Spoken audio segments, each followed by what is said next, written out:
أنت سويت قصيدة 17 متر. شيخ محمد الله يحفظه، قلت أنا يعني قصيدتي مهداة لسموك، وفي سموك 17 متر. قال متر؟ قلت نعم، نحن لك لا نكتب بالسطر إنما بالمتر. إنها ثقيلة. نعم الشيخ ثقيلة علي والله، لك حق. أمانة، يعني هذه أمانة. وأنا ما أتوهق تراني في أي برنامج، الحمد لله. لكن حقيقة أنا في معاك أنت بالذات، يعني كأني تخرجت من جامعة أخرى. أنا أعتقد حتى في تحرير الأوطان، في دحض الأحزاب، ها كله حطيته في قصيدة الشعر التي هي باللغة الإنجليزية الإنجيلية. فصارت لغة راقية، يعني قد يستانس بها أكثر الفلاسفة والقساوسة والإنجليز بصورة عامة، لأنها لغة عملتها راقية تليق بسيدي صاحب السمو.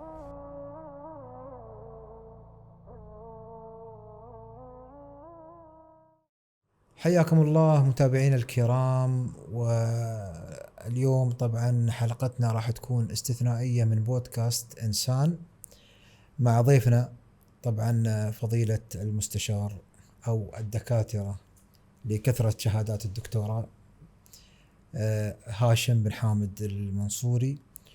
وموضوعنا راح يكون جدا مهم، بمعنى أصح أنه راح يكون حلقتنا اليوم راح تكون واقعية 100%.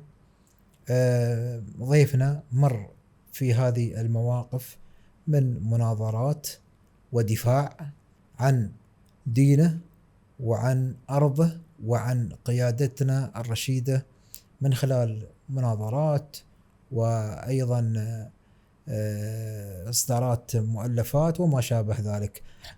طبعا أكيد أنا مقدمتي ما راح أطول فيها، لأن أريد أفسح المجال لضيفنا لهذا اليوم. حياك الله أبو معاذ. حياك الله. نحن ما كفلنا 3 حلقات الماضية، فحبينا أن لما تدارسنا أنا وأنت مع بعض لقيت في أشياء مهمة لابد أن تصور وتوثق إعلاميا. طبعا مرة ثانية حياك الله الشيخ. الله يحييك وجزاك الله خيرا وشكرك الله عنا. بسم الله المحمود بكل لسان، المعبود في كل زمان ومكان، خلق الإنسان علمه البيان، ونصب علينا ولاة أمر وأمرنا بالانقياد والإذعان. جل في علاه. اللهم صل وسلم وزد وبارك على عبدك ونبيك محمد المبعوث إلى الناس كافة بالدليل والبرهان. لا شك في بداية كلامي بودي أن أدعو الله عز وجل أن يديم الأمن والأمان على إماراتنا المباركة يا رب، ويزيدها من الاستقرار والازدهار، ويزيدنا فيها من راحة البال والاطمئنان. نعم. سائلا الله عز وجل أن يوفق صاحب السمو الشيخ محمد بن زايد آل نهيان رئيس الدولة وإخوانه نوابه وإخوانه حكام الإمارات وولي عهده البار الأمين إلى ما يحب ويرضى. اللهم آمين الشيخ. اللهم آمين. الشيخ نعم. خلنا نبدأ مع الفيلسوف أو عميد الفلاسفة هارت. نعم. شو قصة مناظرتك معه؟ هذه الفيلسوف طبعا هو يعتبر من كبار الفلاسفة. نعم. في الولايات المتحدة، وقدر الله لما كنت في الجامعة في البكالوريوس قدر الله أن أسجل معه مادة المنطق بقدر ما أنا أحبه، بقدر ما أنه أيضا قدير وخبير فيه. نعم. شأنه أذكر، لكن من وقت لآخر حقيقة ورأيته يرمي شرر الإلحاد في قضية المنطق. وطبعا أكيد يعني اللي مثله يستغل المنطق في تسويق أفكاره، فكان هو يؤمن بتناسخ الأرواح اللي هو يسمونه بالإنجليزي reincarnation. نعم.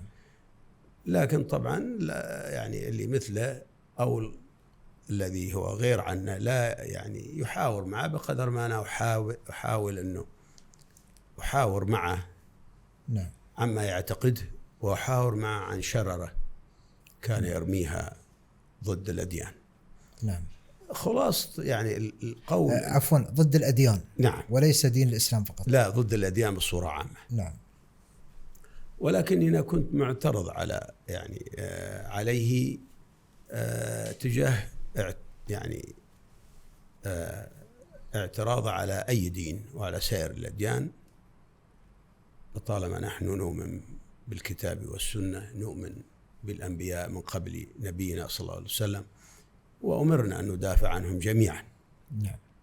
سيما أهل الكتاب، ولا سيما أيضا ندافع عن ديننا الحنيف مقابل أي شراسة من قبله أو أمثاله. نعم. فحوى الكلام لما انتهى الفصل، نحن كنا 50 طالب علم، فوجدت 40 قد رسبوا، ولكن نحن 10 نجحنا بين جيد وبين جيد جدا فقط، لا امتياز. هنا لما يعرفني أنه أنا أجيب عليه وأحاوره في قضية تناسخ الأديان الذي هو يؤمن به بقوة وبشدة، والأديان التي هو يرفضها بشدة، فبالنهاية مداعبة معه قلت لماذا لا أناظرك؟ لأن النتيجة التي أعطيتني إياها جيد جدا لم تعجبني، وأنا وراء تخرج في حين أن عملت ما بوسعي وزيادة، لكن لأنك أنت شديد وشحيح في الدرجات. الخلاصة في هذا الصدد قال لي طيب، قلت لكن إذا غلبتك بمعنى يعني مداعبة فتعطيني امتياز، لأنها تعتبره جزء من المادة، وإذا غلبتني فلا ضرر ولا ضرار، أبقى على درجتي الأصل. نعم. وافقني، وهو يعني كأنه يريد أن يشجع هذا الطالب على المناظرة. اي نعم، وبالتالي يريد أن يستفيد منه، بمعنى أنه كان يريد أن يقول أن بودي نستفيد من أي شخص، وأنت لما لا، طالب ومعي 3 أشهر. فحقيقة بقيت أناظر كل جمعة لمدة 6-7 جمع، وكل جلسة كانت ساعة. تطرقنا إلى أشياء كثيرة، لكن الأهم تطرقت معه عن عقيدته، وهو طبعا من ضمن الذي كان يرميه علي، من ضمنه كان يقول إن الله الذي تعبدونه أنتم ظالم.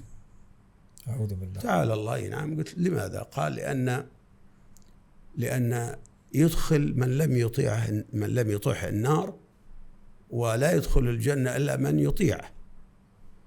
قلت هذا مسلم به.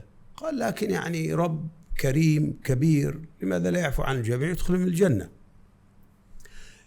عند الأمريكان في النظام القديم كان البروفيسور أو الأستاذ بعد نهاية الفصل يعلق درجات الطلاب على باب مكتبه، فنأتي والكل يقف على درجته من خلال هذا الكشف. فأذكر أنا كنت جالس عند الباب وهو على مكتبه أو طاولته، أذكر فتحت الباب وإذ بالدرجات تظهر معلقة على بابه. نعم. فقلت طيب ماذا تقول عن هذا الأستاذ؟ ونعنيه 50 طالب لم ينجح إلا 10. نعم. وجيد جدا، ليس هناك فيه بينهم امتياز. قال لكن لم يطيعوني، لأنهم لم يطيعون، لم يعملوا الواجب، لم يحضروا الدرس، وإذا حضروا ناموا. قلت طيب لماذا إذا لك حلال أن تجعل 40 يفشلوا ويسقطوا ويرسبوا؟ نعم.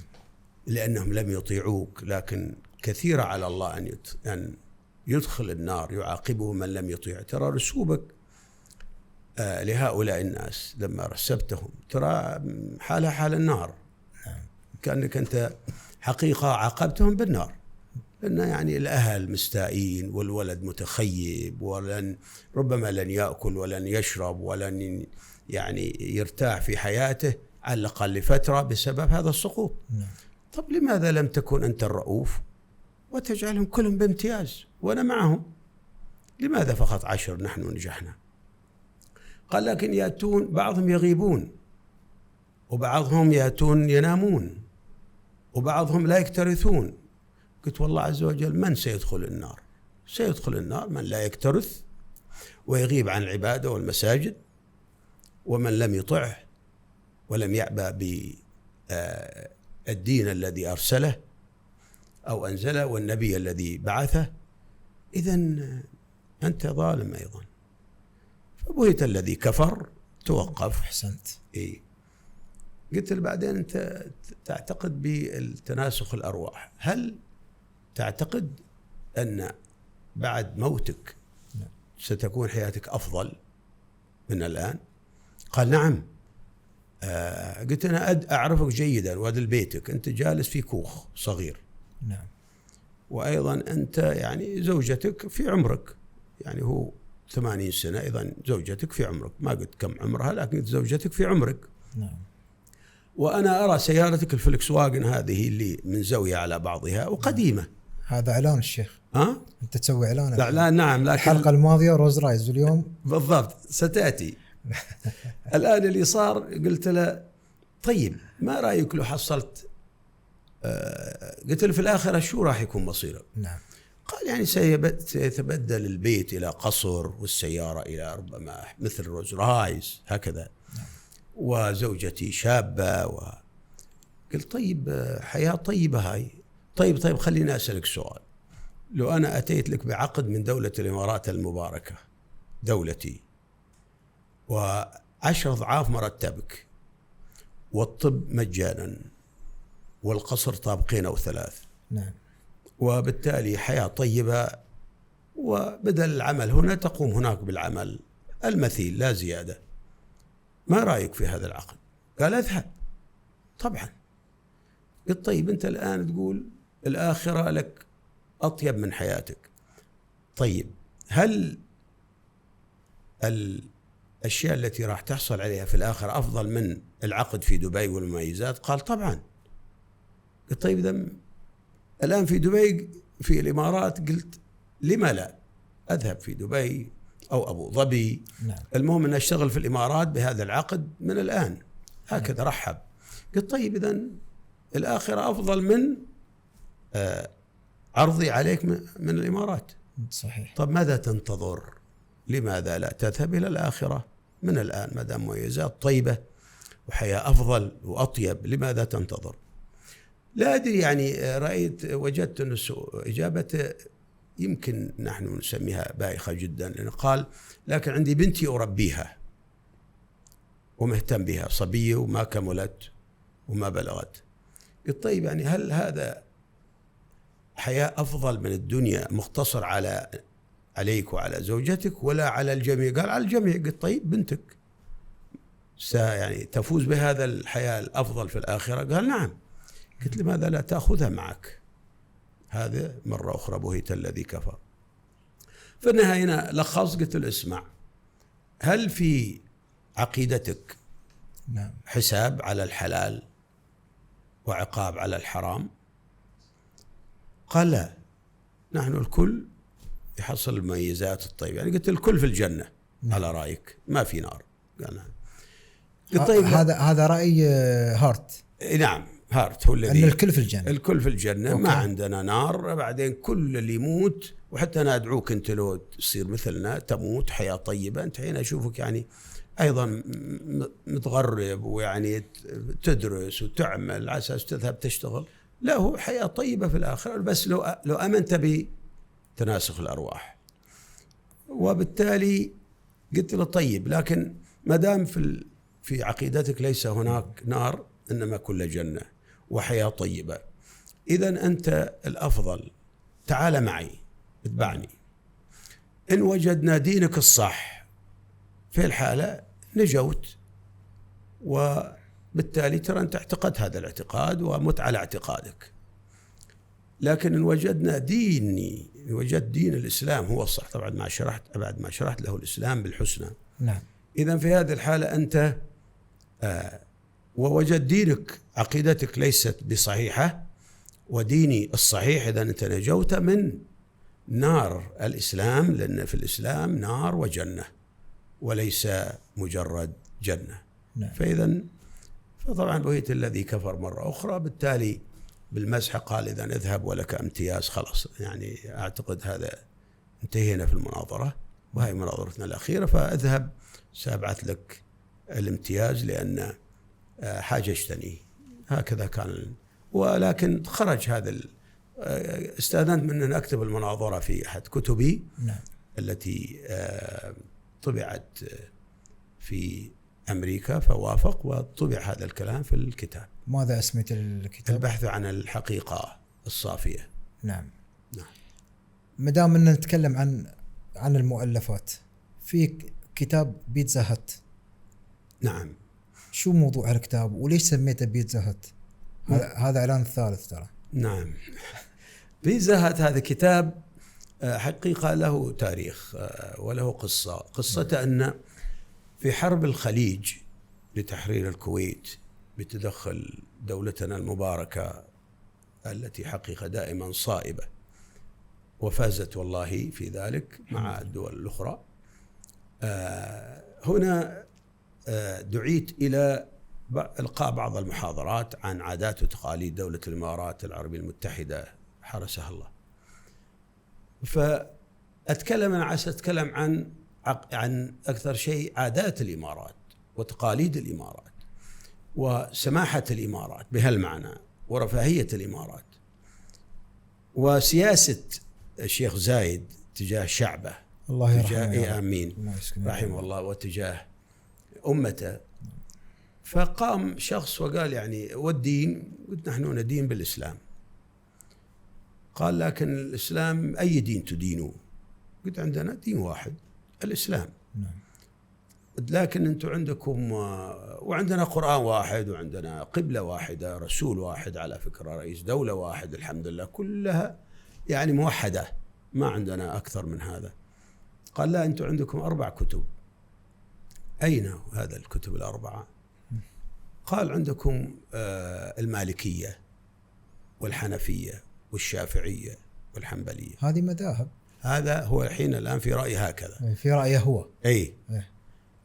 قلت له أنا طبعا بالحسنى كنت أتكلم، عرجت إلى هذا السؤال لأجيب، لأن 700 واحد الأمريكي ينتظر الجواب، وأعجبهم هذا الحوار.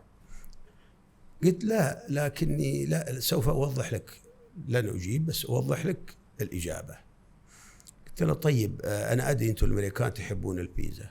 قال نعم، ومشهورة عندكم، أنا عشت عندكم وأذكر حبيت هنا أيضا من ضمنكم. قالوا نعم. طيب نعم، ماذا تريد؟ قلت راح أسألك سؤال فأجب علي باللغة العادية. فقلت له بالإنجليزي أذكر I love pizza when it is hot. ماذا أعني؟ أنا أحب البيتزا عندما تكون حارة. بالعربي أحب البيتزا عندما تكون حارة. قام واحد وقال يعني أنت تريد أن تقول تحب البيتزا عندما تكون حارة فلفل، لأن أنتم في آسيا تحبون الفلفل سبايسي. قلت هذا صحيح بس ما أعني هذا، أنا سبايسي ما أعني السبايسي اللي أنت تعني. غيره قال غيره. إذن غيره قام زميله وقال الآن تريد أن تقول أن تحب البيتزا عندما تكون حارة نار، الآن للتو طبخت. قلت هذا كم إجابة؟ إجابتين. نعم. قلت لكن أنا ما أعني هذا. حتى أذكر قام قائدهم اللي هو يعني أمريكي أفريقي من كبار الضخام، قال بالإنجليزي سير أنت يعني تعني إذن لما الجو حار. قلت صح، أنا أعني لما الجو حار، لأن إحنا جونا حار ونحب البيتزا إذا الجو حار ناكلها. قال قلت له طيب كم إجابة؟ قال يعني أنا وزميلي 3. وكم نص؟ how many text؟ قلت له كم نص؟ قال 1. قلت إذن هذا هو الشافعي والمالكي وحنبل، إذن القرآن واحد، نص واحد. نعم. لكن عقلية العلماء، اجتهاد العلماء، استنباط العلماء اختلف. مثلك أنت الآن، زميلك قال أنا أحب البيتزا عندما توها مطبوخة. نعم. الثاني قال عندما تحمل الفلفل الحار. نعم. أنت قلت عندما الجو حار. ففي هذه الحالة حقيقة الإجابة الثلاث صحيحة، لكن أنا اخترت الإجابة أن عندما يكون الجو حارا. فإذا هكذا المذاهب عندنا الأربعة، إنما القرآن واحد وين ما تذهب فواحد وحيد، نصوصه لا تختلف، ومستحيل أن يكون فيه أي اختلاف ولا حتى بالحرف أو على مستوى حرف. فهنا لما خرجت قلت إذن، طبعا صار نقاش طويل لكن أتكلم هذا باختصار. جئت وألفت هذا الكتاب ونشر في دولة الإمارات. تعرف يعني إعلام دولة الإمارات الحر المنضبط بالعدل والإحسان والموجه بالقانون والإجراءات السليمة وبعد النظر، أعطاني الترخيص للنشر مباشرة. لكن المطبعة طبعت في البداية يعني كم من ألف، يعني 2000 3 على ما أذكر أو 10 وصلوا. نعم. فلما نزل، طبعا لا أبيع أنا، لكن نزل في المكتبات مجانا وفي المساجد يومها. في ليلته الكتاب كله طار 10,000 نسخة على الأقل على ما أذكر. لأن اللي التقيت بهم قالوا ولكن وقفنا على الكتاب وجدنا قلنا لحظة، هذا مطوع ودكتور في الكمبيوتر، الآن صار طباخ. لا يعني مستحيل يقول صار طباخ وبيزا أيضا. فكلنا حرصنا على أن نطالع هذا. الحين الدكتور شو اللي غيره فصار طباخ ويطبخ لنا البيزا؟ إذا بنطالع كيف طبخته في البيزا. على فكرة نفس التساؤل اللي أنا أتساءله. سبحان الله. يعني احنا بدينا معاك من بدايتك في عملك في تقنية المعلومات والذكاء الاصطناعي في نعم. بداية التسعين. نعم. وبعدين انتقلنا إلى الشريعة. نعم. وإلى الفقه والدين، وانتقلنا إلى حبك لولاة الأمر وتأكيدك على ذلك قولا وفعلا وشرعا وقانونا. أحسنت. اليوم حنتكلم عن بيتزا. نعم. فخبرني شو ردة فعل بنقول 10,000 نسخة. أكيد 10,000 شخص ما اتفقوا اتفاق واحد. فهل صارت عندك ردود؟ أعطني يعني إذا كان هناك ردود سلبية أو إيجابية. نعم. هو الكتاب عزيزي والجميع المشاهدين. وسنة كم هذا الكلام؟ نعم. هذا الكلام في حرب الخليج في تحرير 90-91. أي نعم. أوكي. الآن هنا الردود الفعل، في ناس زاروني إلى المسجد اللي كنت أم فيه. نعم. وبالتالي مستغربين لأنه الكتاب أنا عملته بلغتين، وهذا يعني ألفت في خلال أسبوعين. نعم.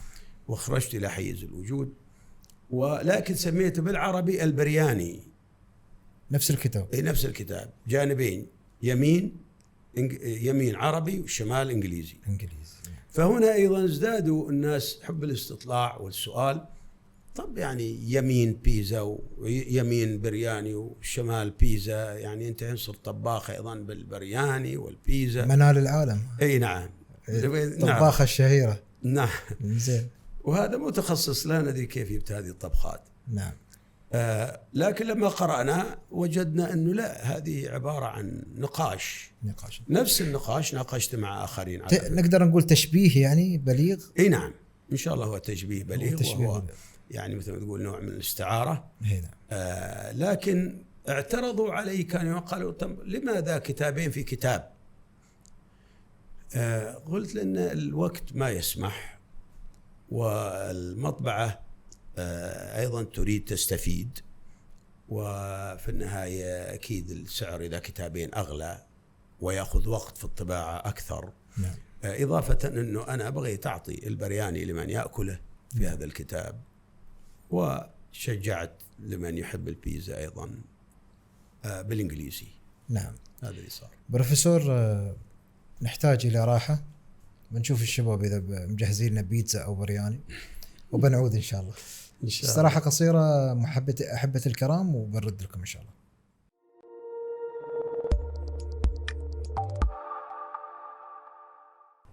من جديد أرحب بكم مشاهدينا الكرام وأحبة الكرام. ومن البيتزا، شو رأيك نسافر بريطانيا؟ كما تحب. خلنا نروح بريطانيا. اي نعم. في بريطانيا أنت كنت رئيس اتحاد الطلبة. نعم. ومرت عليك مرحلة سيئة أعتقد صعبة. كان في ثقل على كاهلك. نعم، قدر الله. وحربك مع الأحزاب. نعم. والمتطرفين. شيخ خبرنا شو اللي حصل بالضبط؟ في الحقيقة حالما نزلت بريطانيا ورحت الجامعة والتقيت بشباب أخذوني إلى يعني مثل ما تقول محاضرة حضرت، وبالتالي لما رجعنا قالوا يعني نريدك في الجامعة أساس ترأس المركز. بس عفوا، المحاضرة شو نوع المحاضرة؟ محاضرة دينية كانت. دينية؟ اي نعم. مسلمين مسلمين نعم. لما وجدوني يعني بمعنى أنه مطوع من الإمارات، إذن حياها الله تعال معنا. لكني وجدتهم أنهم حقيقة حزبيين. نعم. أعرفهم وهم أحسن الظن في ظنهم بي. لما رجعنا قالوا نريدك أن تمسك المركز. نعم. ترأس اتحاد الطلبة. طبعا يعني الحمد لله كوني إماراتي وجري وواضح، رأسا رحبت، قلت نعم لما لا، سيما أننا يعني سريعا سمعت أنه كما قرأت في كتاب رابطة العالم الإسلامي أن هناك 350 حزب منتثر في بريطانيا ومنتشر بريطانيا وأمريكا. كم الشيخ؟ 350. 350. اي نعم، وعدوهم كنت أحفظهم. والحزب هذا اللي هم طلبوك فيه هذا حزب شو؟ حزب الإخوان الواضح. واضح حزب إخوان. اي. فلما جيت كانت تقول مسكت زمام هذا المركز، بعد يومين ثلاث تخيبوا. خيب ظنهم انت؟ اي نعم، خيب ظنهم. فقالوا لكن لحظة، احنا يعني لما نصبناك حسبناك حضرت المحاضرة. اي زين، حضرت المحاضرة. انا كما يقول الانجليز تست ذا واتر، يعني انا اقيس عمق الماء صب. وما كنت اعرف ان هذه المحاضرة حزبية، لانه في الاسلام لا حزبية. لكن الان انا اكتشفت تقولون حزب ودعيتوني وانتم نصبتموني، لكن انا عندي منهج معين. وأنا طبعا دراستي الفقه على فقه الشيخ العثيمين رحمه الله. رحمة الله عليه. في الأحكام وفي الفقه والحديث وغيره. ويعني دراستنا من منطلق كتب العلماء الثقات في الأصل هذه. يعني ما هو جديد علي أنه أنا أفترق وأقاوم واستبعد أي حزب من رابطة أو من اتحاد الطلبة. نعم. كثر الناس كثر، والحزب على الأقل يومها واجهت حزبين معترضين، وضعناك حسبناك منا، لكن الآن خيبتنا. قلت لا، أنا عندي كتاب والسنة أدرس. كنت أدرس، بديت أدرس، وبديت لما وجدت أن هناك منشورات معلقة لفلان وعلان حزب الفلاني، كنت أقول يعني نزيلها للمسجد، إنما ندعو الله فقط، إن المساجد لله فلا تدعو مع الله أحد. صحيح. رابع يوم خامس يوم جاءوا لينشروا المنشورات، قلت لا، يعني كانهم يستاذنوا مني، قلت لا أوقع ولا أعتمد. تخيبوا خيبة شديدة والحمد لله. لكن يعني تبنيتهم لكي أنصحهم أنه اتركوها فإنها منتنة كما قال صلى الله عليه وسلم عن الحزبية. إنما هم طبعا أنتم أهداف مشبعين تجاهها. خامس يوم سادس يوم وجدت أنهم قالوا محاضرة في المسجد، لكن مكتوب عليها عنوان التحرير وأحيانا الإخوان، هذول الاثنين بالذات. ما يعني كنت أحبط وأمنع حد من هذا المسجد يذهب إليها، لأن العلماء يقولوا الأحزاب إذا كان عندهم خير فالذي عندنا أخير، وإذا عندهم شر فإن الله غان عن لا نريد الشر. صحيح. هذه القاعدة، بل الشرعي يقول إن شئت. نعم. فمرة من المرات جاءوا حضروا محاضراتهم، طبعا يتكاتفوا التحرير مع الإخوان يحضرون وغيرهم مثلهم، لكن لما جاءوا ويصلون صلاة العصر قبل المغرب ب5 دقائق وأنا موجود. قلت لماذا تأخر الصلاة؟ قالوا ما يهم. كيف ما يهم؟ إن الصلاة كانت على كتابا موقوتا. قالوا لكن هذاك قال الله الذين أن مكناهم في الأرض. قلت هذه الآية لمن نزلت؟ لكم؟ هذه لمحمد صلى الله عليه وسلم وأصحابه. ولما مكن الله عز وجل مكنهم في الأرض أقاموا الصلاة ودعوا إلى الصلاة وأذنوا للصلاة وصار همهم الصلاة، فما دخل هذه الآية؟ قال لا، ما يضر عندنا، احنا لن يعني نهتم بهذه الأشياء اللي أنتم تهتموا بها إلا إذا يعني وقفنا على هدفنا وحققناه. قلت إذن معناته عاد حينها أنا بديت في الخطب أنبه بصورة معينة عنهم وعن منهجهم الخاطئ. تحذر منهم. إيه نعم، يعني في الأصل نقول ما بال أقوام، لكن كما النبي صلى الله عليه وسلم يعني لا شك يلجأ إلى التعيين، فلجأت إلى التعيين. نعم. لا حزبية في الإسلام. الله عز وجل يقول ولا تكونوا كالذين تفرقوا واختلفوا من بعد ما جاءهم البينات. بدأت معهم مناظرات سريعة، ولكن ما كان عندهم يعني رأي سديد ولا فقه معقول ولا منطق مقبول، من ما جعلني بفضل الله أدحضهم. فبعدها خفت في غيابي يصير شيء، عينت أحد الدارسين عند الشيخ بن باز رحمه الله من المملكة السعودية كنائب لي في غيابي هو وفي حضوري أنا، لكن في غيابي يعني ما أغيب كثير، بس أحيانا أطلب المحاضرات خارج المنطقة شرقي لندن. فهنا الذي حصل يعني العالم تأذت من هذه الحزبية، لأن يعني يقف واحد لا تؤاخذني لا في هندامه ولا في منطقة يأتي بالحديث الكاذبة ويلوي لسانه بالقرآن ويقرأ الآية بداية صح ثم يخطب فيها ويكملها. وجدت أنه مثل هؤلاء الناس ينبغي أن ندحضهم ونناظرهم، والحمد لله نجحنا. كفو. أي نجحنا والله الحمد. حتى بعد ذلك آخر يعني المطاف أنا اقترحت على أنه نعمل مؤتمر شديد القوة ومتين ومؤصل في محتواه، وقالوا لنا الجامعة يجوز لكم مؤتمر. عن ماذا لكن؟ قلت عن الحزبية المقيتة. فثاري المجتمع والجامعات يعني هم متأذين من هذا الموضوع، من هذه الأحزاب. نعم. فيعني كما يقول الحديث الضعيف الحكمة ضالة المؤمن، كانت الحكمة ضالتهم كأنها. من قلنا هذا الكلام قالوا نحن ندعمكم، ماذا تريد؟ قل لا نريد شيء، عندنا علماءنا يحضرون، اللهم هؤلاء متطفلين، فأخاف أن يتطفلوا على المؤتمر. قالوا نحن نحرسكم. قلت لكن أنا أيضا لا أريد أن أترك الدعوة لهذا المؤتمر دعوة مجاملة أو مطلقة، أريد موجهة مطلقة ومجاملة الثلاث. نعم. وأريد أيضا كلكم تحضرون اللي في الجامعة حتى تقفون على يعني على الحق وتعرفون يتبين لكم الباطل في الوقت نفسه، حتى تعرفون أن لا تخلطون بين الحق والباطل. بالنسبة على المسلمين يأتي واحد من حزب التحرير من حزب الإخوان تحسبون أن هذا هو الإسلام، أريد تحضرون. الرأي أنا أوجه دعوة إلى الفاكولتي اللي يسمونهم يعني طاقم الجامعة، كانوا 3500 واحد. أوجه دعوة، قالوا وجه دعوة ونحن نوصلها إلى بردهم اليدوية. لكل مدرس أستاذ كان بريد يدوي يفتح الصندوق ويأخذ البريد.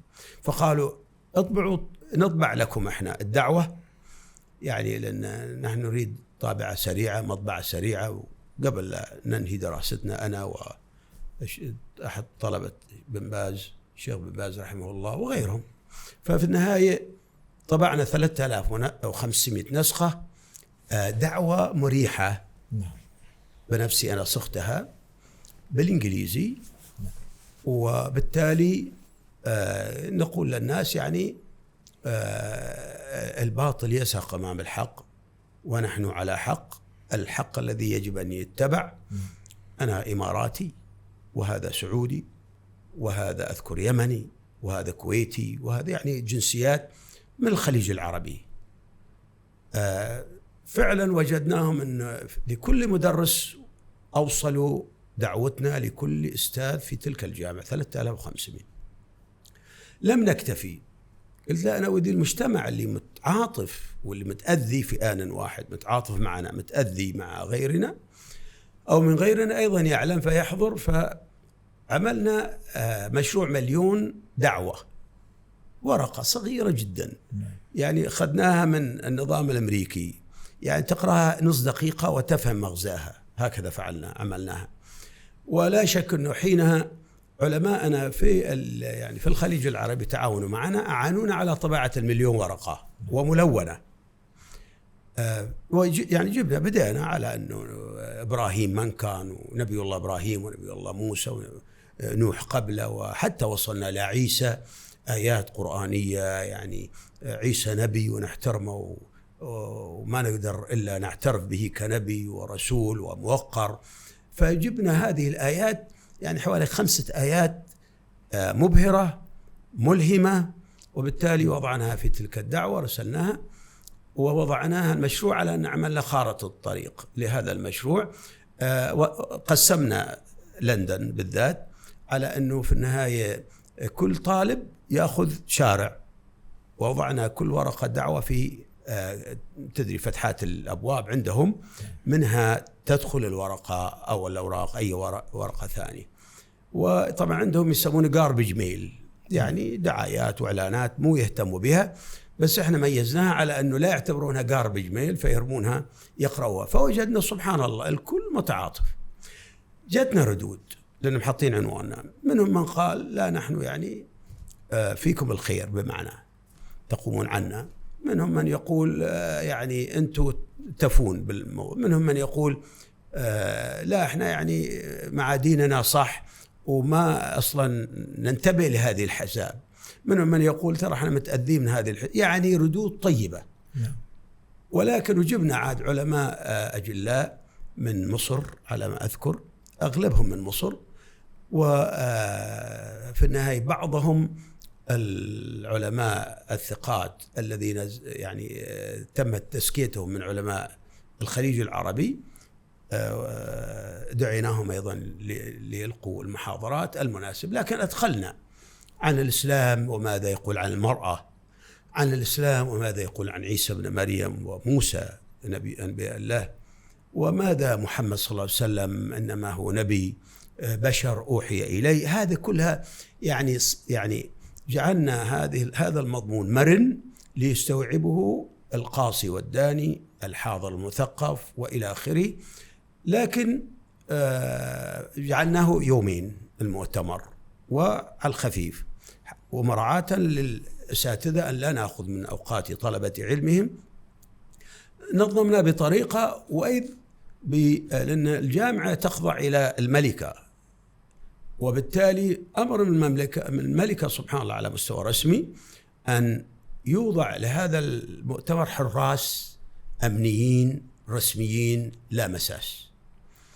وفعلا انتفعنا بحراستهم، لأن كانت الأحزاب تأتي تتطفل، على الأقل يريدون أن يعني ينشروا المنشور، يضعوه على الكرسي قبل لا نبدأ إلى آخره.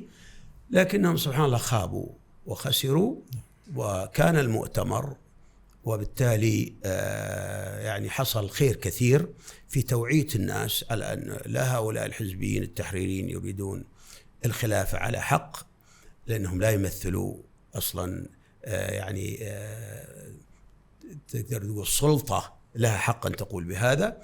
ودول الإسلامية فيها الأمن مستتب، وفيها حكام بويعوا وبالتالي نصبوا على أصول، وهذا الذي يقولوه هؤلاء الناس خرافة ولا ينبغي أن يمارسوا شعائرهم، حتى من باب أولى أيضا أن لا ينشروا منشوراتهم التي كل فيها سب وفيها شتم وفيها ضلال وفيها تشدق وفيها للأسف تزييفات في الكتاب والسنة ليستدلوا عليها، وبالتالي يحرفون الكلم عن موضعه، ومن ثم يلوون ألسنتهم بالكتاب ليحسبوه الناس من الكتاب وما هو من الكتاب. في النهاية خابوا وخسروا لله الحمد. كأنها من ذاك المؤتمر يعني من ناحية تمسكنوا، من ناحية أخرى تحطموا يعني وتحطمت قواهم التي كانت، لأن الآن المجتمع كله يعني أنت إذا مو مليون صحيح انكشفوا لأن مليون وصلتهم الورقة، واللي حضر يعني حوالي 10,000 واحد. نعم. والقاعة كبيرة تعجب الناس، وبالتالي الأمن منع الحزبيين أن يشوشون علينا، مما جعل المجتمع يعرف أن هؤلاء على باطل. والذي حضر وجد أنه نحن نتكلم عن أمور تهم المجتمع البريطاني، حتى تطرقنا إلى مبدأ ولاة الأمر. نقول نعم، نحن عندنا مبدأ ولاة الأمر.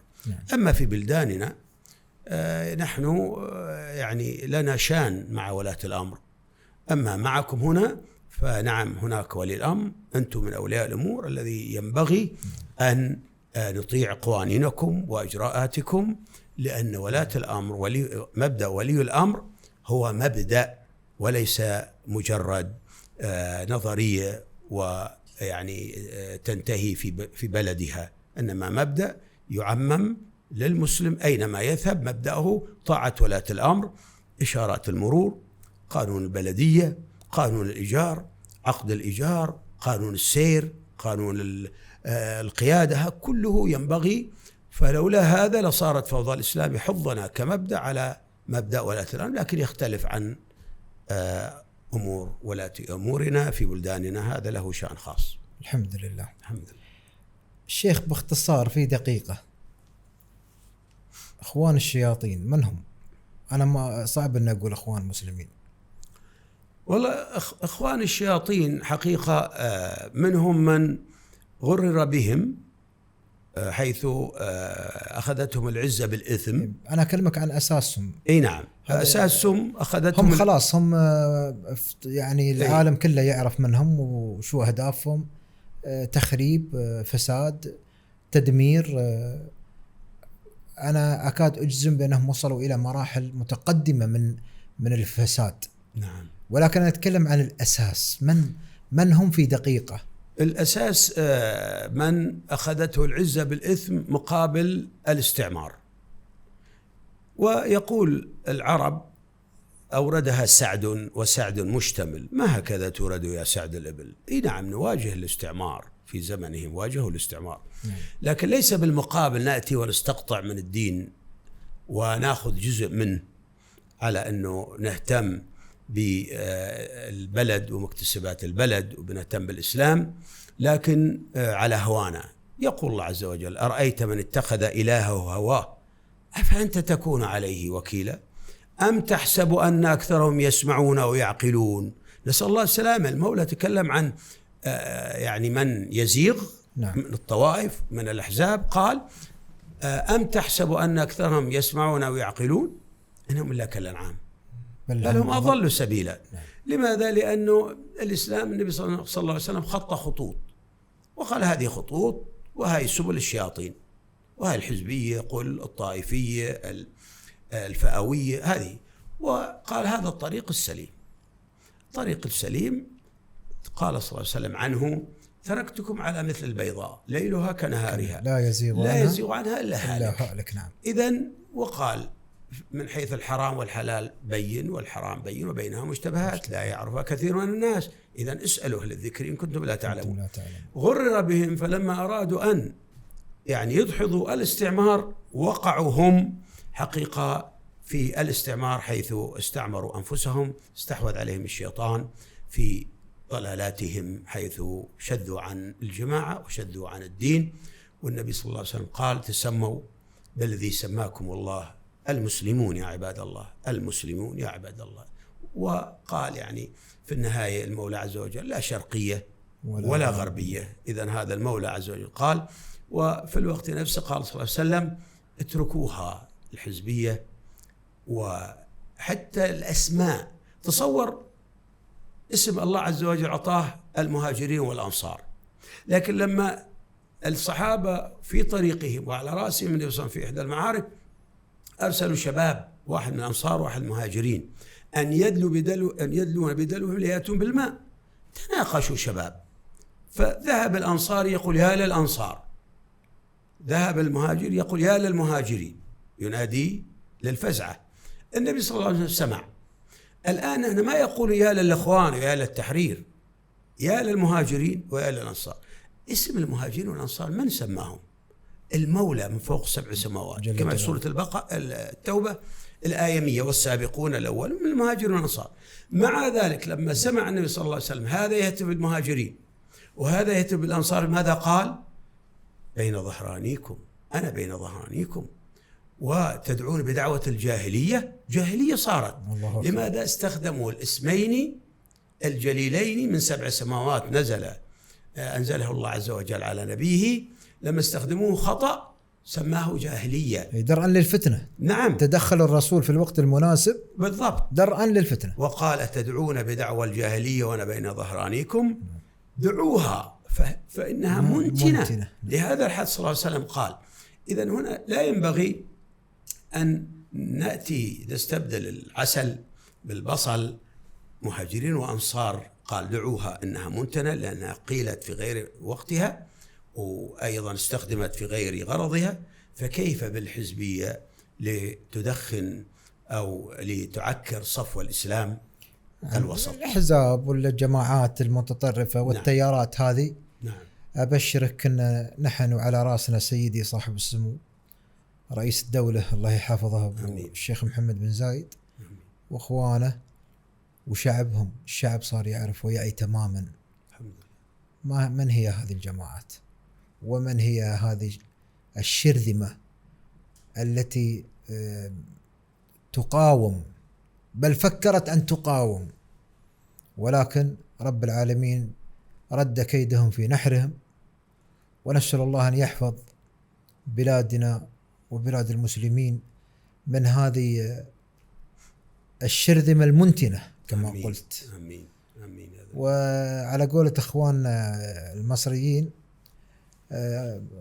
صار غسيلهم منشور، يعني خلاص. نعم. واضحين مكشوفين ومكشوفين. كانوا يتسترون خلف الدين ويتسترون خلف الولاء والوفاء، ولكنهم يعني للعلم يعني ترى من قبل 90 وهم مكشوفين. نعم. نعم. ولكن حلم قيادتنا الرشيدة معلوم. صحيح.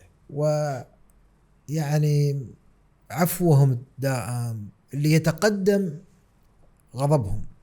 نعم. فلما أغضبوا الله نعم هنا توجب على ولي الأمر أن يدحضهم. لا الحمد لله. وأن يحميني أنا وأنت وابني وابنك والمقيم نفس ما قلت الشيخ المواطن والواطن. من يمشي على هذه الأرض لابد أن يعرف ويعتمم منهم هذه الشرذمة التي بإذن الله سينصرنا الله عليهم. وهم تفككوا أساسا، يعني انتهوا خلاص. نعم. عالميا انتهوا. وربما قد كانوا يخدمون أجندات خارجية ولكن فشلوا وخابوا. نعم. ولهم الخيبة إلى يوم القيامة. نعم. نعم. شيخ بنغير الموضوع هذا. تفضل. كما تحب. موضوع منتن ترى على فكرة، يعني نعم. مزعج، ولكن استفدنا من تجربتك معهم. تاريخ. نعم. هذا تاريخ لابد أن يوثق، والجيل القادم لابد أن يعرف نعم. ما الذي حصل وما الذي حدث وكيف نتعامل معه، وكيف نتعامل معهم. والتاريخ أمانة وإنها ثقيلة. نعم. الشيخ ثقيلة علي والله. لك حق. أمانة، يعني هذه أمانة. وأنا ما أتوهق تراني في أي برنامج الحمد لله، لكن حقيقة أنا معاك أنت بالذات يعني كأني تخرجت من جامعة أخرى. جزاكم الله خيرا من هذا العلم وحبك اللي بننتقل له الحين. هذا الموضوع لا نستزيد عليك. قاعد ألمس فيك حب مختلف. نعم. ولا مختلف. ونحن كلنا نفسك إن شاء الله نكون محبة لولاة الأمر. نعم. كثير ما تذكر ومن في محاضراتك في خطبك في المجالس أن الولاء والمحبة للقيادة الرشيدة. نعم. أطيعوا الله وأطيعوا الرسول وأولي الأمر منكم. نعم. ولكن المسألة ما توقفت عند هذه الآية فقط. نعم. بل هناك جسدت هذه المحبة وهذا الولاء ويتجدد في كل شهيق وزفير يتجدد معك بفضل الله. نسأل الله. شعب الإمارات كلهم على دأبك. نعم الله يحفظك. لكن أنا ما أقدر أستضيف شعب الإمارات كله. نعم. فنجيب واحد. نحن منهم ولهم. نعم. نعم. الشيخ يعني محبتك لولاة الأمر هناك صيغة أنت صغت للأجيال وللجيل الحالي والقادم وحتى الأجيال كلنا استفدنا منها. خبرني شوي شيخ عن هذه الصيغة. لا نستزيد عليك ولا على غيرك حقيقة. كلكم كرام وكلكم بفضل الله عز وجل تجاه هذا الأمر لا شك يعني ملهمين. اللهم بس من باب الشيء بالشيء يذكر. وما دام سألتني هذا السؤال أقول حقيقة من فترة بعيدة نعم صغت ربما لأول مرة أدعي في قضية تخاطب ولاة الأمر. نعم. ويعكس محاكاة صحيحة تجاه التعامل والتوقير والاحترام تجاه ولاة الأمر. فصيغة تعكس البيعة الصحيحة لولاة الأمر. نعم من منطلق الكتاب والسنة. من ناحية أخرى من ناحية هذه الصيغة جاءت من منطلق عقيدة عندي وأعتقدها وأقول الناس بها لطالما للمتأمل خاصة في سيدي صاحب السمو الشيخ محمد بن زايد عليه حفظ الرحمن يجد يعني هو طبعا على مستوى الفضاء معروف ولله الحمد وعلى مستوى ثرى وثريا الإنسانية معروف ما عاد يخفى على حد في خلقه. أقوى شخصية مؤثرة على مستوى العالم في عدة سنوات متتاليات إلى نعم. عامنا هذا. نعم. وكلنا فخر بسيدي صاحب السمو الشيخ محمد بن زايد آل نهيان حفظه الله ورعاه. شخصية مؤثرة إيجابيا. نعم. جميع قيادات الدول الشيخ محمد بن زايد أن تكلم الجميع ينصت. نعم. وينفذ ويعمل وهذه نعمة. صحيح. الشيخ اليوم احنا نسافر أنا وأنت والثاني والثالث سبحان الله يعني نشوف كيف التعامل معنا يعني من الإمارات. أكيد. بخبرك موقف. تفضل. بناء على محبتنا للشيخ محمد وطبعا مؤسس الدولة الشيخ زايد بن سلطان. أكيد. وحبيب القلوب وحبيب الملايين الرجل الكريم الشيخ خليفة بن زايد رحمة الله عليه. أمين. واليوم الشيخ محمد بن زايد يحكمنا ونحن في يده سيوف قاطعة على رؤوسنا وعلى رأسنا الشيخ محمد. زرت دولة قريبا زرت دولة من الدول فكان في نفس الوقت أكثر من طائرة قد حلت في المطار والمطار صغير يعني بحجم 5 فلل في منطقة الرياض. سبحان الله. ولا في خليفة ألف. مطار صغير بس مدرج يعني انتهى الموضوع. المهم لما دخلت طبعا وأنا كنت لحالي يعني، فواقف بين الصفوف، والصف ما يقل عن 90 شخص، صف طويل سبحان الله. وفاتحين يمكن 3 كونترات أو 4 اللي فاتحينهن، وشوف كم طيارة نازلة. والله الشيخ إن هذا اللي حصل. طب أنت لازم تكون جاهز بجوازك وفي إيدك. في عقيد أعتقد كان هو مسؤول الوردية، يمر بين الصفوف من ناحية تنظيمية وأيضا أمنية، يشوف شو. نعم. فلما تقرب مني طبعا هم لهم لغة خاصة بدون ما أذكر اللغة ولا الدولة، فدخلت على المترجم جوجل فكتبت أهلا وسهلا، فسمعتها مرتين وحفظتها. فيوم يعدالي قلت له وحطيت يدي على صدري، قال لي الشيخ محمد بن زايد، الله أكبر، إمارات، الله أكبر، أبو ظبي. قلت له يس.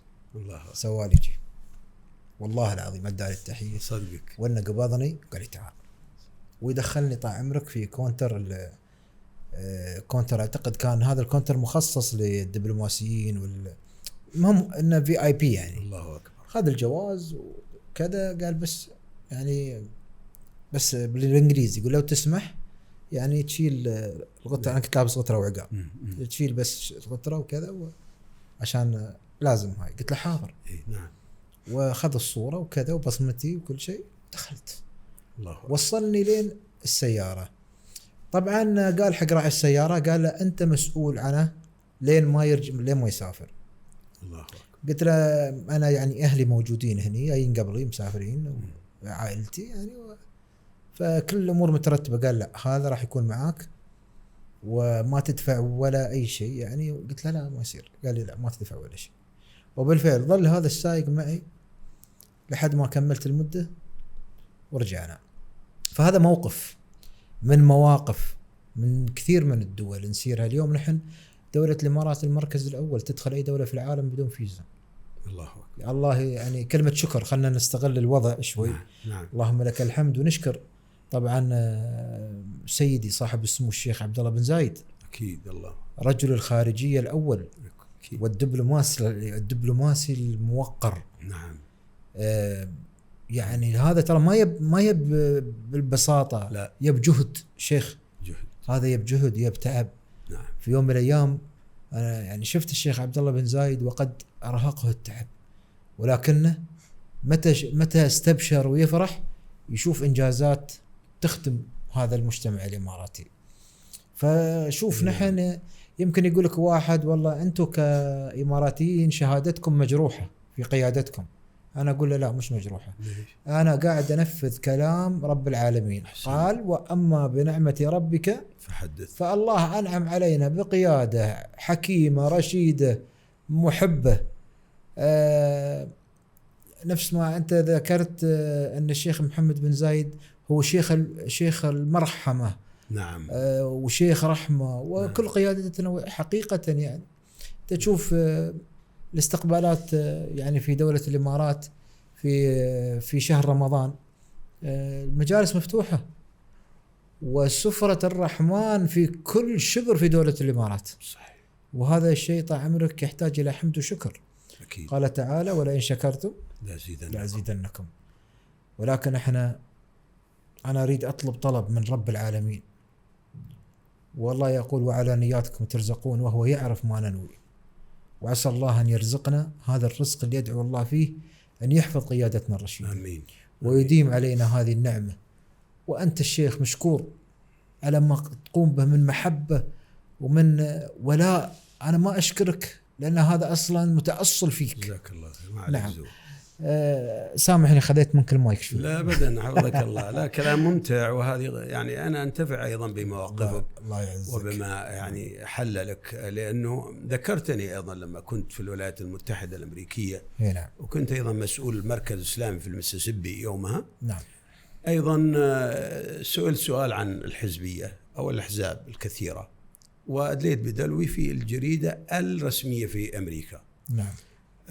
فحين اتصل لي أحد الحزبيين الرئيس مالهم تهجم وهدد. حزب شو يعني؟ شو كان حزب؟ يعني حزب مثل ما تقول مثل الإخوان هذول. اي إخوان الشياطين. إخوان الشياطين.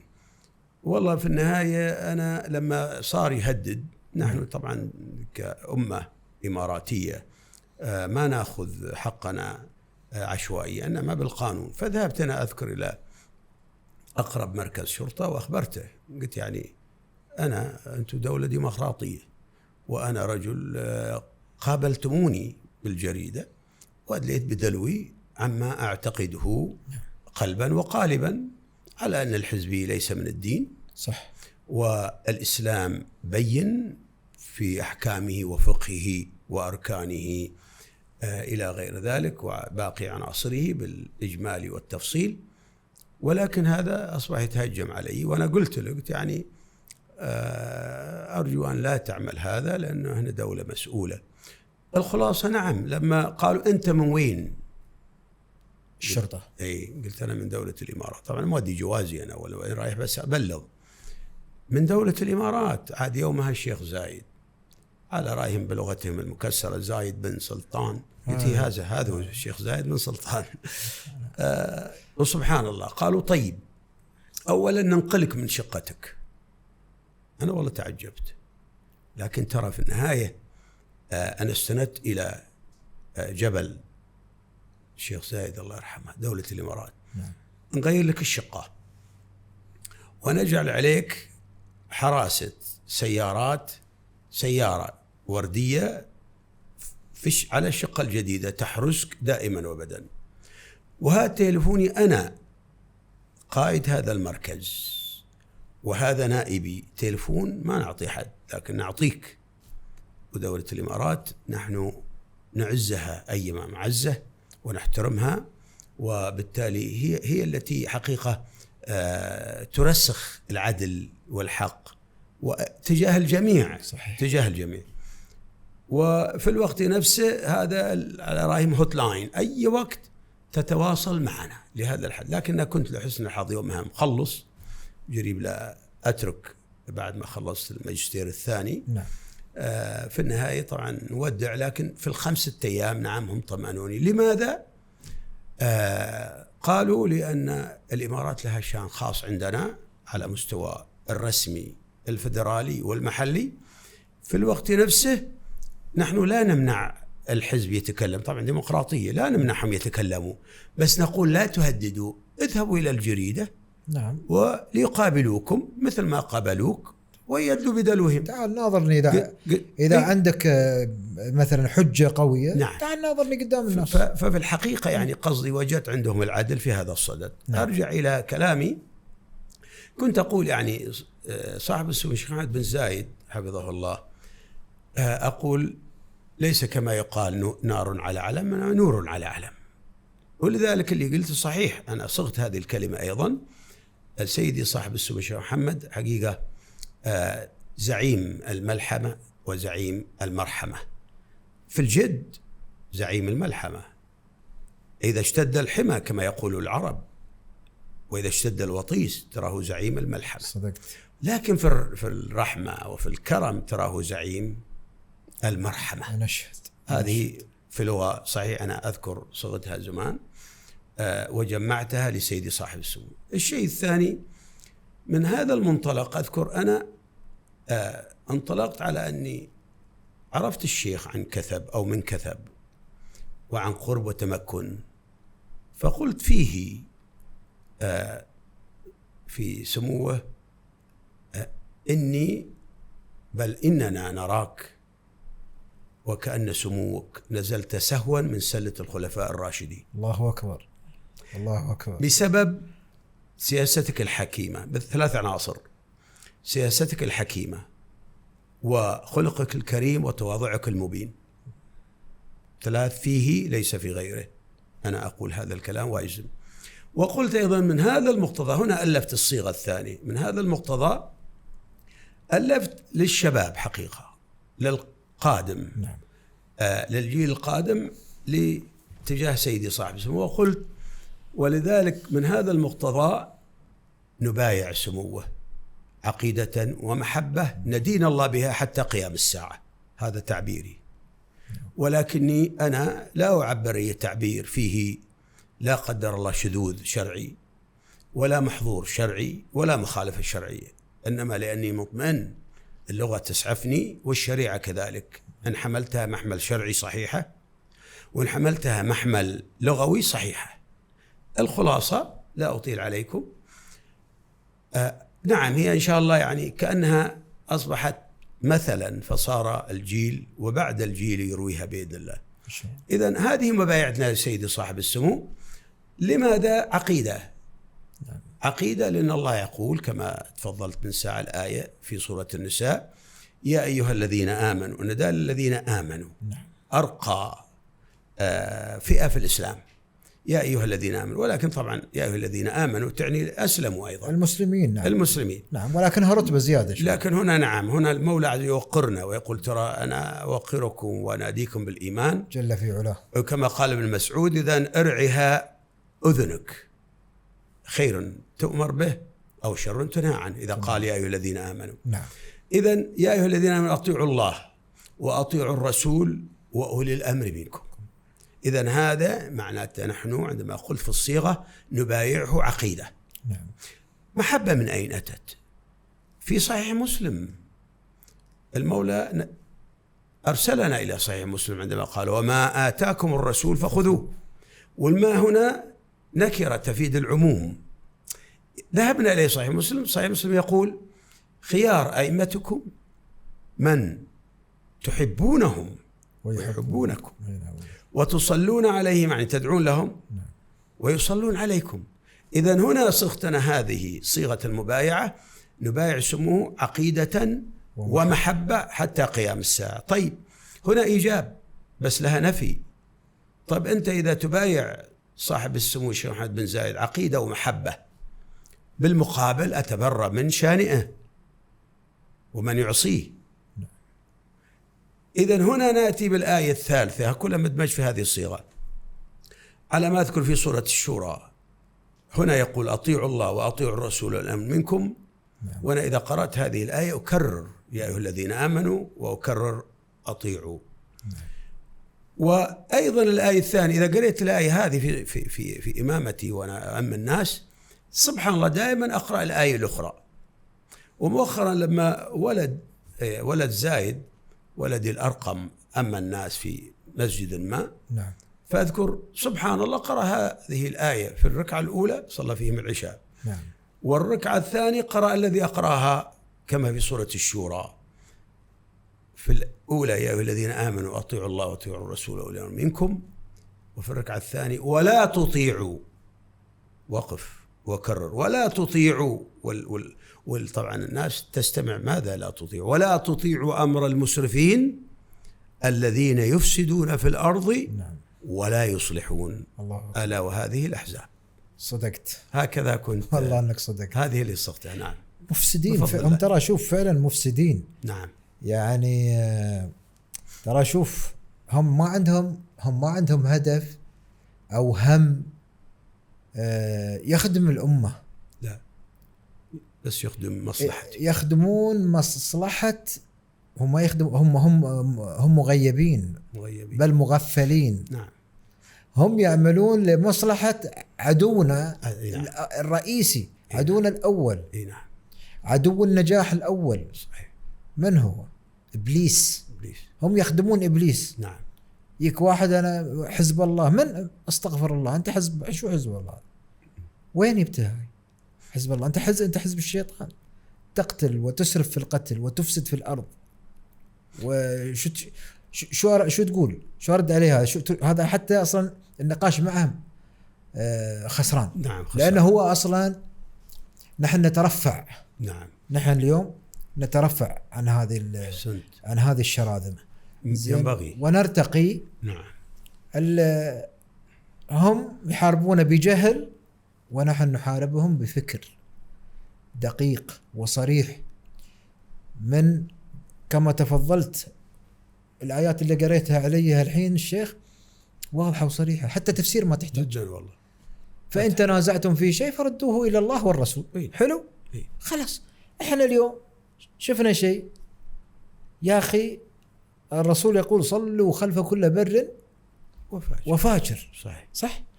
أوكي، أنت ما لك علاقة فيه، ما دام أنه هو إمامك أنت تتبعه وتسمع شوره. نعم. حتى أنت إذا خالفت قانون من القوانين مثلا المرورية، أنت هني خالفت رب العالمين. أكيد. إذا أنت اعتديت أو فرض عليك مثلا، خلنا نقول مثلا غرامة مالية على خطأ معين، تجاوز معين، أنت ما دفعت هذه الغرامة وأنت تستفيد مثلا في أموال ولكنها مخالفة، ما قاعدة تمشي حسب النظم ودليل الإجراءات المتبع. مثلا خلنا نقول دكان بقالة، أوكي؟ نعم. لها ضوابط ولها نظم، أن الأكل ما يكون منتهي، أن يكون شركات معينة ختم الجودة عليها كذا. نعم. إذا اختل واحد، أنا طبعا ما أتقدم عليك، بس أنا أقول أنا أتكلم عن فهمي. أحسنت، ما شاء الله عليك. اللي فهموني إياه فهمك كبير. فهمنا من الحياة، فهمك راجح. وكثر ما نسمع من مشايخنا. يعني أذكر في محاضرة كانت في مجلس الشيخ محمد بن زايد، كان يقدمها الدكتور أسامة الأزهري من الأزهر الشريف، وتكلم بشكل واضح. يعني فأقول لك مثلا بقالة بنقول يوسف صاحبنا، أوكي؟ نعم.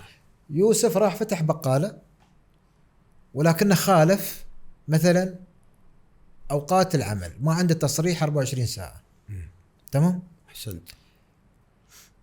أنا أتوقع في رأيي مدام أنه خالف ولي الأمر وما أخذ التصريح أو ياب شيء منتهي يبي يبيعه، هذه مخالفة مصيبة، هذا فساد شرعية.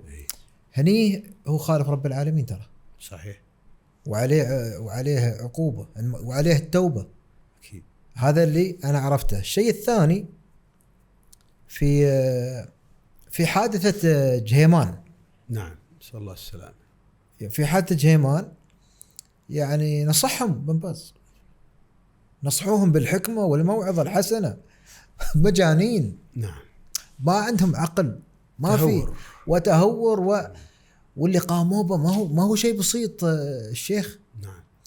وأنا أكاد أجزم بأنهم لا دين لهم ولا دنيا، هذيلا مدسوسين لخراب الديار ولخراب، ولكن ولله الحمد بفضل الله يرحمه الملك فهد بن عبد العزيز وولي عهده الملك عبد الله يرحمهم جميعا. آمين.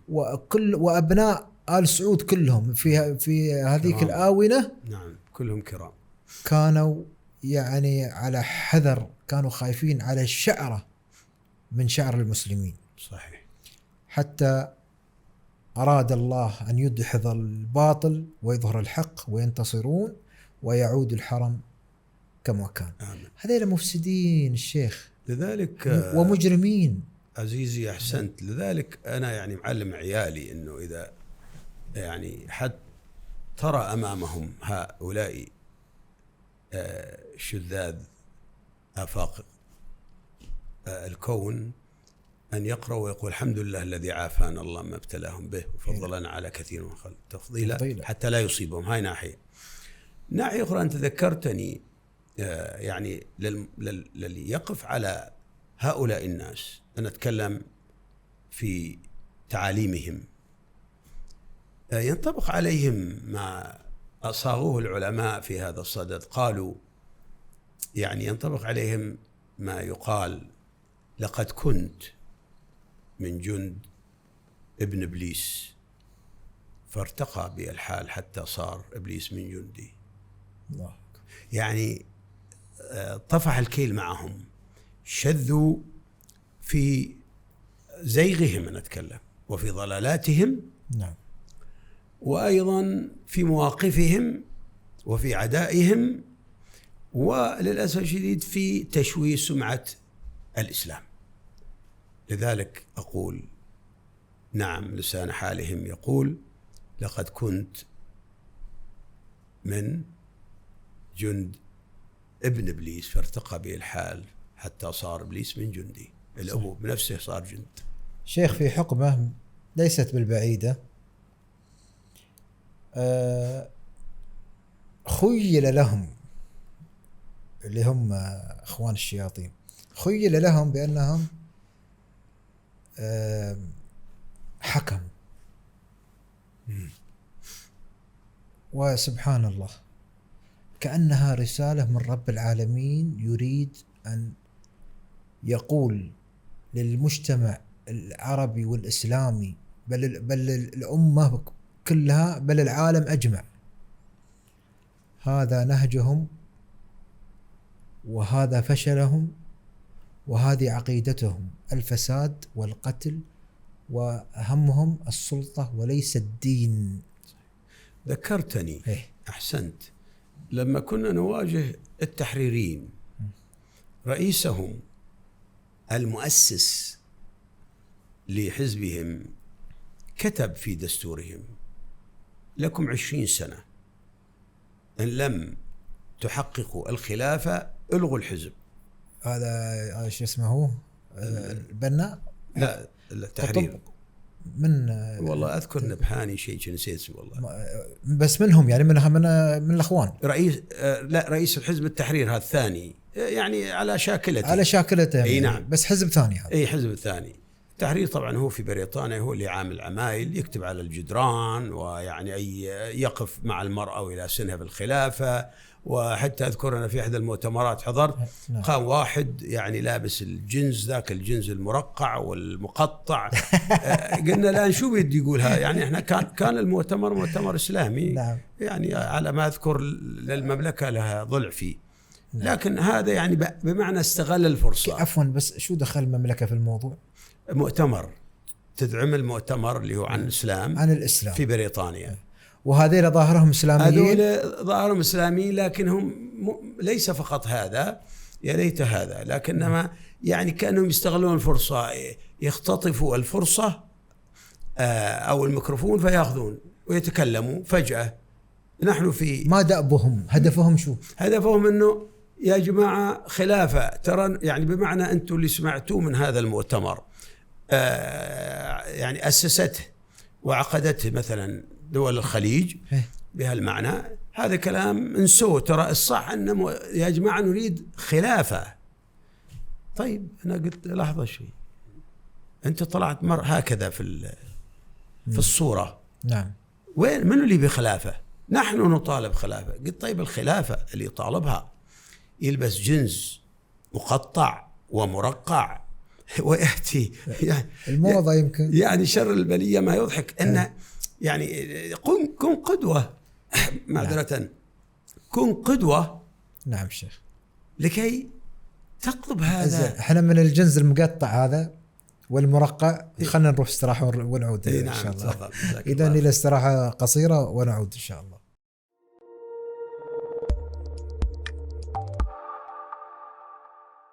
من جديد ورحب بكم مشاهدين الأعزاء، وننتقل إلى الفاصل الأخير مع البروفيسور هاشم بن حامد المنصوري. طبعا يعني نحن صورنا الآن هذا الجزء الرابع والأخير وليس آخرا إن شاء الله، وأكيد طبعا عندنا وايد مواضيع والله ودنا نتكلم فيها، ولكن هناك ضوابط أبو معاذ. نعم، ضوابط وقت طبعا لكل نعم. شيء، كل شيء له وقته. نعم صحيح. شيخ قصيدة كنا نحسب القصائد بالأبيات، نعم، ونقول القصائد الطويلة نسميها معلقة. نعم، أنت سويت قصيدة 17 متر. نعم، بالمتر يعني مش نعم. بالأبيات وليس نعم. بعدد الأبيات، بعدد الأسطر. شو هذا الإبداع؟ وعلقت على المولات، مولات إمارة أبو ظبي أظني. اي نعم، بأمر صاحب السمو الشيخ منصور الله يحفظه. الله يحفظ أبو زايد ونعم. آمين. زين، خبرنا بس بشكل سريع عن القصيدة وكم بيت. أنا يهمني كم بيت. بشكل سريع حقيقة أنا يعني سبق أذكر لما التقيت بسيدي صاحب السمو الشيخ محمد الله يحفظه، قلت أنا يعني قصيدتي مهداة لسموك، وفي سموك 17 متر. قال متر؟ قلت نعم، نحن لك لا نكتب بالسطر إنما بالمتر. كفو. طبعا عرضها 1.5 متر. فعلا تناولت فيها جميع خصال هذا. طبعا الكلام بالإنجليزي، قصيدة بالإنجليزي، اللغة الإنجيلية. القصيدة باللغة الإنجليزية؟ نعم. الإنجيلية. نعم، اللغة الإنجيلية، لأن حقيقة أنا متعمق فيها ولله الحمد. نعم. وإن كان هي صعبة، لكن أساس في النهاية فكرت أن قد تقع بيد السفراء والأجانب والملاحق العسكرية والثقافية في الدولة. نعم. وإن كان يعني حتى المطبعة أرادت أن تنشره خارج الدولة، لأن هذا لغير العرب. العرب لله الحمد ما ترجمتها عربي دكتور؟ العرب لله الحمد كثر، وقالوا في صاحب السمو يعني كانوا تقول بحار وليس بحر. نعم. في لو يعني وقفنا على أشعارهم وقصائدهم في صاحب السمو متنوعة مختلفة في شتى المجالات، لكن الإنجليز ينقصهم قصيدة بالذات شعر فيها متعة عندما نشرح لهم عن سيدي صاحب السمو في خصاله السياسية والخلقية. نعم. والسخاء والكرم. إذا يحتاجوا هم إلى يعني كلام ممتع. أنا يعني بدل ما ألف كتاب فيه حفظه الله، أنا ألفت قصيدة شعر بهذا الطول.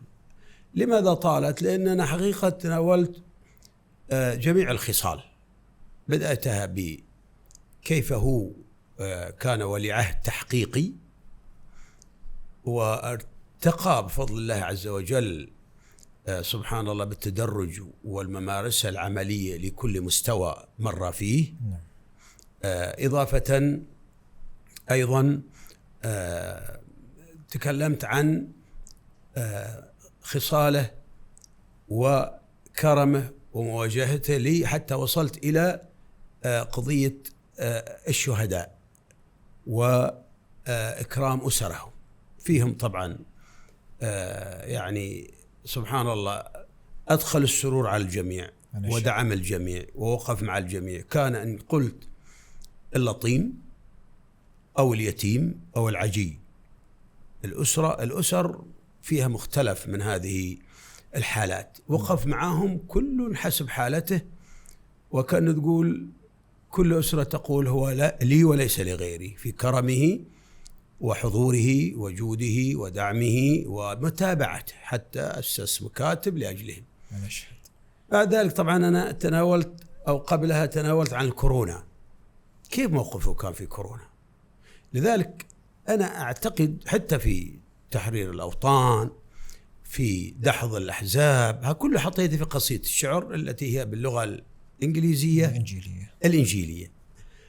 فصارت لغة راقية، يعني قد يستانس بها أكثر الفلاسفة والقساوسة والإنجليز بصورة عامة، لأنها لغة عملتها راقية تليق بسيدي صاحب السمو. لما جيت إلى الكورونا مثلا، قلت سبحان الله، روي عن علي بن أبي طالب قال أشد خلق الله 10، وتكلم طبعا بداية عن الجبال، الحديد، الماء، النار، الماء، حتى وصل إلى الهم هو أشد خلق الله عز وجل على الإطلاق. الهم الحزن يعني، ولا هذا يعني الهم انشغال المخ والعقل والذهن، بمعنى أنه هذا الهم الوحيد. يعني حتى قلنا أنه الماء يطفي النار، أقوى جند الله هو الهم. الماء يطفي النار، والسحاب يأتي بالرياح ويأخذ الماء، والهواء يؤذي الإنسان، يتدفى الإنسان ويتلحف، فهرب من هذا الهواء البارد القاسي. لكن الذي يغلب الإنسان هذا القوي الذي غلب كل شيء من قبله النوم. إذا جاء له النعاس ينبغي أن يسلم. لكن ما الذي سيحرم هذا الإنسان من النوم؟ الهم. فقلت سبحان الله، سيدي صاحب السمو في كورونا قال قولة تكتب قل انشد بماء العين بدمع العين اللي تقول قوله. الذهب هذا قليل عليه. قال لا تشلوا هم. انظر الهم اللي علي بن طالب قال من أشد خلق الله. الشيخ ما قال لا تشلوا هم عن قضية وجود فقط الأكل والشرب، إنما غلف هذا الكلام بعد ما قاله، قال لا تشلوا هم، لا تشلون هم. على فكرة الشيخ عفوا للمقاطعة، تفضل. الهاشتاج هذا حتى يعني الدول المجاورة والدول الأجنبية استخدمت هذا الهاشتاج لا تشلون هم. نعم صحيح. نعم اللي مر علي أن من الدول من اقتبست وتحت كتبت MBZ بالإنجليزي، محمد بن زايد عليه حفظ الرحمن، وأنا أقول هالكلام. نعم. لذلك يعني لما يذهب ويطمنا عن أشد خلق الله اللي قد يزيل عنا النوم، بالتالي هذا إلهام، أنا أراه إلهام الله، إلهام سموه. ولا والضغوطات الكورونا وضغوطات اللي هو حقيقة الخوف نعم الخوف يعني من الشعب بعض الدول الشيخ، بعض الدول صار خلاص انشلت، صابها شلل. اي نعم. المرضى كانوا خارج المستشفى يعني بدون ذكر الدولة. نعم. الدول هذه وعلى طول يعني تدخل الشيخ محمد بن زايد وأرسل الطائرات وأرسل الجسور الخيرية وما شابه ذلك. إذن يعني قال قولة أصبحت مثلا وصار الجيل بعد الجيل. وبالفعل انتصرنا على كورونا. نعم. يعني من أفضل الدول، من أوائل الدول اللي ودعت كورونا يعني. صدقت. أي نعم. فإذا هذا يعني القصيدة تناول. سمعنا شيء من القصيدة، أبغى أسمع اللغة الإنجيلية، أنا ما قد سمعت ولا قريت حقيقة يعني. كنت مثلا طبعا بديت بحمد الله والشكر والصلاة على محمد. بالعربي ولا بالإنجليزي؟ بالإنجليزي هذا كله بالإنجليزي. قلنا يا نعم. باللغة الإنجليزية الإنجيلية.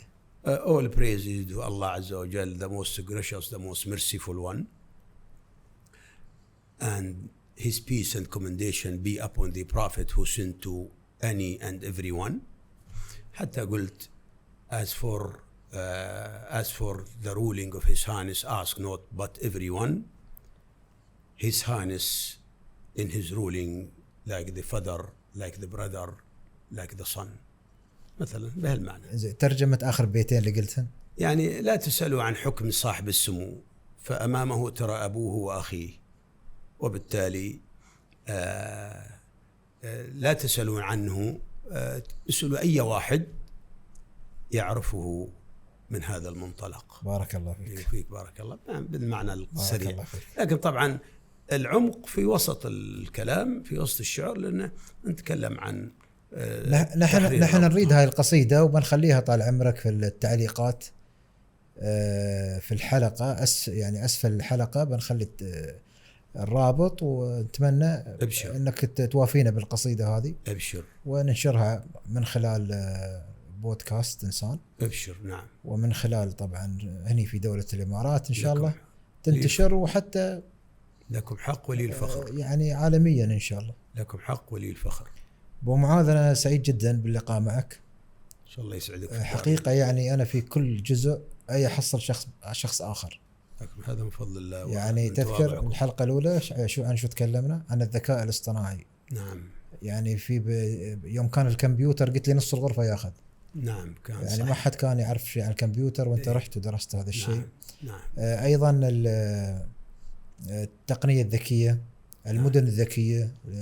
بعدين تفاجأنا بأمور ما شاء الله، يعني أمور الشرعية والفقهية وحفظ القرآن. نعم. يعني أنا صراحة وأثناء الحلقة قاعد أقول متى لحق. نعم. فلذلك أنت استثمرت، أهنئك يعني أنك استثمرت الوقت بشكل ممتاز. هذا من فضل الله. عموما أنا سعيد أني التقيت فيك، وإن شاء الله أكيد راح نلتقي إن شاء الله في لقاءات أخرى، سواء متلفزة أو شخصية. أتشرف أن أكون أحد التلاميذ اللي يتبعون طبعا طريقتك وعلمك، ونتعلم منك. أنت أستاذ، ونحن على نهج نبينا محمد صلى الله عليه وسلم، وعلى نهج قيادتنا الرشيدة. أكيد.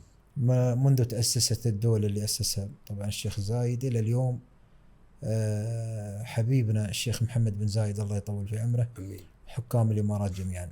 آمين. أنا أشكرك جزيل الشكر والتقدير بروفيسور، نتمنى لك التوفيق إن شاء الله. وأنا اللي أشكرك. الشكر موصول لك وأيضا فريق العمل وللمشاهد الكريم، وإن شاء الله نشوفك على خير شيخ. جزاكم الله خيرا، وأنا أشكركم جما وسرمدا، ومني الشكر موصول للجميع حتما، وبارك الله في جهودك، وأسأل الله لك البقاء والارتقاء، وهنيئا لك ثقة أصحاب السمو الشيوخ الله على رأسنا جميعا، صاحب السمو الشيخ أحمد بن زايد وشيوخنا يعرفون الرجال. الله يعزك، ما في شك طال عمرك. ما في شك. نعم. لكن قبل ما أختم، ما بطلع من الاستديو وأتفاجأ بمعلومات جديدة وأضطر أسوي حلقة مرة ثانية. الله. لا والله هذا إذا عندك شيء خبرني من الحين عشان أخبر المشاهدين إن ترى في جزء جاي بعد من بعدكم. لا إن شاء الله، يعني أنت ما شاء الله يعني 2024 اكتفينا بهالمعلومات. نعم أعتقد. نترياك لين 25. نعم بإذن خلاص. الله، بإذن الله غطيت أعتقد. لكن كنت أثرت معي سابقا عن قضية ما يعني يواجه الشباب، فلا أدري هل نختم بذلك. نعم بالعكس، تفضل الشيخ تفضل. نعم يعني أنا ودي مختصر شديد قضية، لأن هذا يهمك، أذكر خبرتني سابقا، التحدي الذي يجعل الشباب على المحك ويتحديهم بشدة وقوة. لا شك التحديات كثيرة، لكن من أعظم التحديات ما ذكره العلماء أو أهل العلم. نعم. أن خرجت الآن إلى حيز الوجود ما يطلق عليه منظومة التفاهة. نعم. منظومة التفاهة وراءها توافه. هؤلاء الناس من خلال استغلالهم للتواصل الاجتماعي للأسف الشديد جاء من هب ودب منهم بكل شاردة واردة، فصار يتواصل مع شباب الأمة بها، فيها المنكر وفيها النكير وفيها المزيف وفيها المؤصل، ولكن من فضول العلم كما العلماء يطلقوا عليه. ولذلك هذا طال للأسف عناصر كثيرة في المجتمع. طال الشباب في لغته هوية الوطن، وفي دينه هويته في دنيا وآخرته. صدقت. وفي ثيابه. وفي عاداته وتقاليده. وبالتالي روج منهم هؤلاء الناس أن يسلكوا مسلك الأجانب الغرباء على الوطن وهويته ودينه ولبسه. فصارت الظاهرة للأسف الشديد قاعدة وليس استثنائية، إنما الظاهرة صارت الشباب غيروا لباسهم، خلطوا في لغتهم، تهاونوا في دينهم. ومن هذا المنطلق نخاف المستقبل يحمل مثل هذا أضعافا مضاعفة فيضعف الشباب. ولا غرابة، لأن المولى عز وجل يقول لنبيه صلى الله عليه وسلم، نعم، يناديه بالضبط ويقول له بالتمام: واصبر نفسك مع الذين يدعون ربهم بالغداة والعشي يريدون وجهه ولا تعد عيناك عنهم تريد زينة الحياة الدنيا. كل العينين لا يروحون إلى غير الناس الطيبين. فإذا من هذا المنطلق أقول إذن لا بد من المواجهة لمثل هذه الموجة المركزة المكرسة الخالصة تجاه شبابنا، شباب الأمة. والإمارات ليس استثناء، شباب الإمارات. صحيح دولة الإمارات تعمل بكل حقيقة يعني حذر وبشتى المقاييس والطرق لدحض ومقاومة واستبعاد وتسجيل هذه المخاطرة أو الخطورة، ولكن لا شك نحتاج إلى أكثر من هذا، والدولة موفرت لنا. أنا أشهد. بس نستغله. نعم. التعليم، حسن التعليم، والدولة وفرت أحسن تعليم بأحدث الوسائل، اللهم علينا نحن نستغله. نعم. 2، الدولة تحض على هوية الوطن اللغة. وترسخ وتعتمد على الشباب في لغتهم هوية الوطن. والملاحظ جدا في دولة الإمارات ممكن غيرها المساجد مفتوحة والمحاضرات مسموعة والخطب متنوعة والعلماء حقيقة في الساحة. إذن معناته الدولة موفرة هذه العناصر التي ينبغي أن نعتني بها. الشيء الثالث أيضا ينبغي أن نوصي أولادنا ونعلمهم اتجاه طاعة ولاة الأمر وطاعة الوالدين. نعم. السلطان العام له طاعة ندربهم عليها، وندربهم على بر الوالدين، طاعة الوالدين. في النهاية أيضا نحذرهم من الاقتداء بالذين هم ليسوا إلا قدوة سيئة، مثل يعني لا نسلك مسلك نقلد الممثلين والمطربين والمغرضين والمبغضين، إنما ينبغي أن يقتدي شبابنا بالشيوخ والمشايخ. صدقت. بأهل العلم وعلى رأسهم أهل السياسة. وعندنا والله الحمد حقيقة مكنز من الفئتين. إن جئت إلى السياسيين عندنا قدوة، بل قل أسوة حسنة، يعني يجلب منا الإعجاب والاتباع. وإن جئت إلى العلماء أيضا أنعم وأكرم. أحسنت. هذا الذي بغيت أنا ألخصه في أمر يهمك حسب ما علمت. هذا موضوع والله نعم. يحتاج إلى أجزاء. نعم. ولكن أنت جزاك الله خير اختصرته، وحب أبشرك.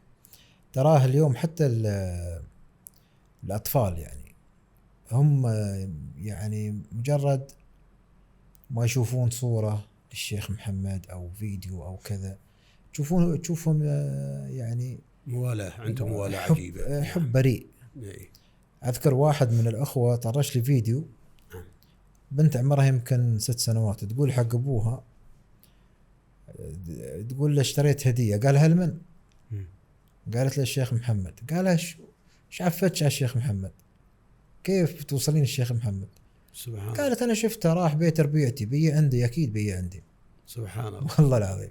الله. فيعني شوف هذا حب متأصل، والوالدين لهم دور كبير في مثل هذه الأمور.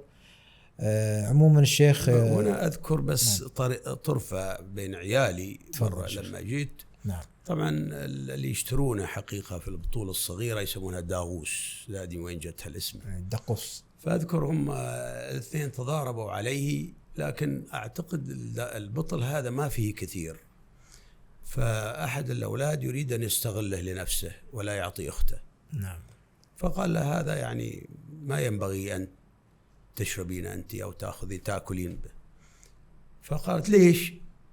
قال على ما أذكر الشيخ محمد بن زايد قال لأن قال يعني لا تعطون الصغار عشان ينتصر، حافظوا على حافظوا على صحتهم. فانظر وين ذهبوا وأين هذا الطفل يعني في 5 سنوات أن يقول هذا الكلام. صح. هذا يدل على أن نحن قلبا وقالبا ربيتوهم على هذا الشيء في البيت أحسنت، وفي الخارج في الموالاة والانتماء للوطن، وعلى رأسه رئيس الدولة. كفو الشيخ، جزاك الله خير. أشكرك. طول عمرك. أطلت عليكم. لا استغفر الله، بالعكس احنا مستمتعين، ونفس ما قلت إن شاء الله نشوفك إن شاء الله في الأيام بإذن الله. أشكرك. صلى الله عليه. إذن مشاهدينا الكرام، وصلنا وإياكم إلى ختام هذه السلسلة من الحلقات مع البروفيسور والدكاترة فضيلة الشيخ هاشم بن حامد منصوري. نتمنى لكم المتعة في هذه المعلومات.